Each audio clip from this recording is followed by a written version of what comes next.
అందరికీ నమస్కారం. నిత్య జీవితంలో భగవద్గీతకు స్వాగతం. ఈరోజు ఐదవ అధ్యాయమైన కర్మ సన్యాస యోగంలోని 20, 21, 22, 23, 25 శ్లోకాల నుంచి కొంత నీతి. మహనీయులు వారికి ప్రియమైన వస్తువు లభించినప్పుడు పొంగిపోవడం, అప్రియమైన వస్తువు లభించినప్పుడు కుంగిపోవడం కానీ లేకుండా, మోహం లేకుండా ఉంటారు. సుఖం ఎక్కడో బయట లేదు, మనలోనే ఉంది. బయట దొరికే సుఖం తరిగిపోయేది, దుఃఖంతో కూడి ఉన్నది. ప్రాపంచిక విషయాల వైపు ఆసక్తి చూపించి వాటి వెంట పరిగిస్తే ఆత్మసుఖాన్ని పొందలేము. ప్రాపంచిక విషయాల వలన కలుగు సుఖం పైకి సుఖంగా కనిపించినను దుఃఖంతో కూడి ఉన్నది మరియు క్షణికరమైనది.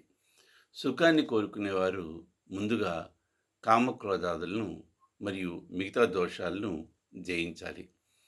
ఆధ్యాత్మిక మార్గంలో అప్రమత్తం లేకుండా ఉండడం, సోమరితనం మొదలగునవి పనికిరావు. ఆధ్యాత్మిక సాధనకు ముఖ్యమైనవి పాపం చేయకుండా ఉండడం, సందేహాలను తత్వవిచారంతో నివృత్తి చేసుకోవడం మరియు సుఖదుఖాలందు, జయాపజయాలందు ఒకేలాగా ఉండటం, ఇంద్రియాలను మనసును నిగ్రహించుకోవడం, సర్వ ప్రాణికోటిని సమానంగా చూడటం. నమస్కారం.